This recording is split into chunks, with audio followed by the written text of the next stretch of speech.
Joining us on the Fancast today is, well, probably swingman is the best description for him right now, Daniel Merrett. Welcome to the show, Dan. 3 out of the last 4 you guys have won now. Is the confidence within the group higher than it's been in a long time? Yeah, I definitely agree with that one, Dom. A couple of good wins at home. I think that was one of our goals when we started the year. We want to get that home ground advantage, and we've had some really good wins, particularly Geelong game and North Melbourne game. A couple of really confidence-boosting wins. And, yeah, we're heading up to Melbourne, heading up to Darwin against Melbourne this weekend. Full of confidence.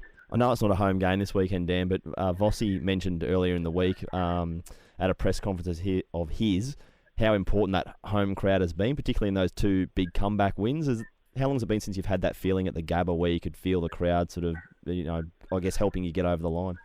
Oh, mate, I wouldn't be able to tell you. I don't know. It's just, I think the way the game is now with momentum shifts, and then once the momentum goes your way, with that crowd behind you as well, it just boosts that, and you kind of get a roll on, and you're almost unstoppable, and it's just a great atmosphere.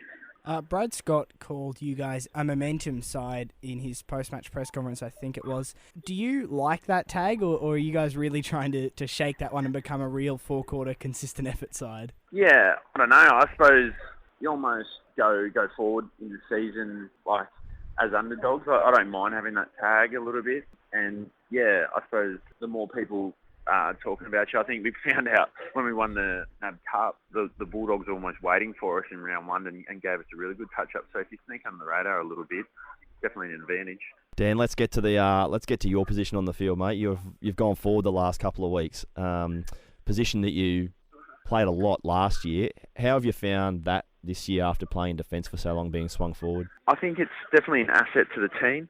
I think having some unpredictability, having a flexible side where a staker can go back or forward. I'm in the same boat. Go into the ruck.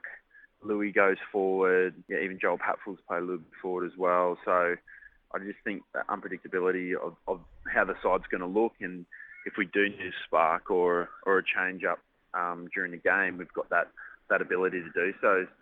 So I think it's definitely an asset. At times you don't know where you're going to end up, so I suppose you can't get too comfortable in the position you're in. But I think it's definitely been working. Are you warming up to playing in the forward 50, or are you still a defender at heart? Nah, I think I'm not showy enough to be a forward, so I'm definitely just a backman and do my job. But having a bit of a run around up forward, it's a good change up mentally probably. You got to work on your post-goal celebration, Dan, a bit like Brownie with the finger in the air. Yeah, I know. I need to get a little trademark going, you reckon? Yeah, something to work on. There's some guys that really get carried away, like Dane Zorko. He goes a bit over the top on his celebrations. And even for a young Sam Mays last weekend, really embraced the crowd, which I haven't seen since Justin Sherman at the Gabba. So, it was interesting to see. He's got a new nickname, has he, the young fella? Just in your first year you get a bit carried away, but he'll be right. The last time that you guys went into a game heavy favourites to win after a lot of good form was the one you mentioned a bit earlier, the Western Bulldogs in round 1. Obviously, there's various theories as to why what happened that day happened. Are you really being careful to make sure that it doesn't happen again this weekend and making sure you don't take Melbourne lightly? Yeah, definitely. And I think it just comes down to consistency of how you prepared for games. And that's doing all the same things we've done against your Geelongs and your North Melbournes, where you do your research on them, you have a good week on the training track, and you know your role going into the weekend. So it's just about getting consistency in the way you're playing, not changing anything, and not letting outside influences like being told you're the favourites or that you should win affect the way you prepare and play the game. So what do you make of Melbourne, Dan? They obviously had a change of coach about 3 weeks ago, I think, and they've shown that, typical spike in performance when you get a new coach. I don't know if you've seen much of them in those past few weeks, but what have you made of their fortunes since Neil Craig's come on board? Yeah, you can definitely see their intent. They're getting there, having a crack. They're not going away, so they kind of hang in there all game. And that's how games are won. You've just got to grind them out And the game's not going to be won in the first quarter. You're not going to blow a team away. So you've got to be willing. They're willing for the contest. And I think up there, with the game being so slippery and such a big field, it's a bit hard to know what to expect from the game. It's going to look like. It's not so predictable being an odd venue. So I think huge challenge. It's definitely not a gimme this weekend. And we're going to have to be right on with our pressure, our intensity in the contest, and our work rate as well. What the past month has done is it's brought finals football into the realm of possibility for you guys. Obviously, there'd be a fair few things that would need to go right for that to happen. But how much of a motivating factor is that? Is it even in your mind? Because obviously you haven't enjoyed too much September action during your time at the club. Yeah, to be honest, it's not even in my thoughts. Like, I still feel like we're way off getting a chance to even play finals. I don't think we've played well enough this year to deserve a finals spot. We haven't been consistent enough. We've had a couple of awesome wins, but I still think it's not even the way we're preparing, or no one's even talking about it. Just changing tack a bit, Dan. Obviously, with you've had big guys coming back from injury. Stakes has come back. Matty Maguire's come back. You've gone forward. It's really showed us what Justin Clark can do in the defensive 50 in the last 10 or so games. What have you made of his first season? And what are your thoughts on his progress so far? Yeah, he's been awesome. And from where he's come from country Adelaide, country South Australia, come off a rookie list, and the way he's been contributing to the team, it's been awesome. For a first-year key position player, definitely outsized from weight and strength. Yeah, he's very, very hard to beat, and we'll definitely be putting some time into him because I reckon he's the backline star of the future. Just before we let you go today, there has been a fair bit spoken about the possibility of, if the club isn't able to get a gun key forward, of you taking over the role as the main spearhead up there post Jonathan Brown for a few years. Do you think you'd be up to taking on the mantle of the key forward of the Brisbane Lions, or are you hoping that they can find someone else so you can stay down back? I definitely...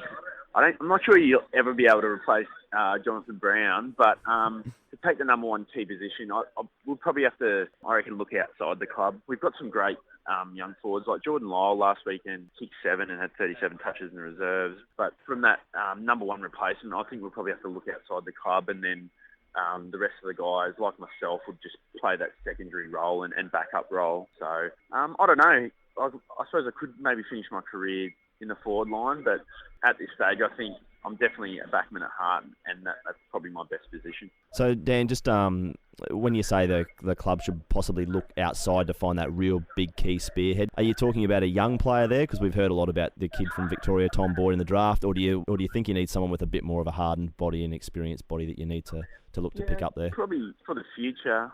I think a young player probably for the future, but if we're looking for someone to replace it straight away, I'm not sure there's a lot going around, obviously, apart from Buddy, so it'd be pretty hard either way to get. I don't think we'll be able to get the number one pick, but I think we definitely need to, in the draft, find a couple of young key forwards, or maybe pinch one off our neighbours down the coast. Maybe there's a few floating around. So, I don't know. That's obviously up to them, our recruiters, to try and find a replacement, but we definitely need to bolster our tall stocks for sure. You don't feel like playing for free to help free up enough space to get Buddy under the cap?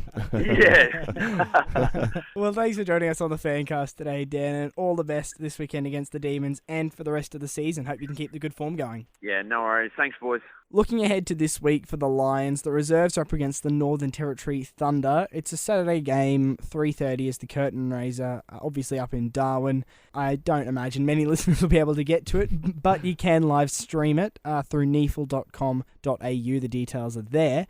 Then the seniors come up against the Demons. It's a night game, 7:10 p.m. at TIO Stadium. It's going to be greasy, Mike. It sure is.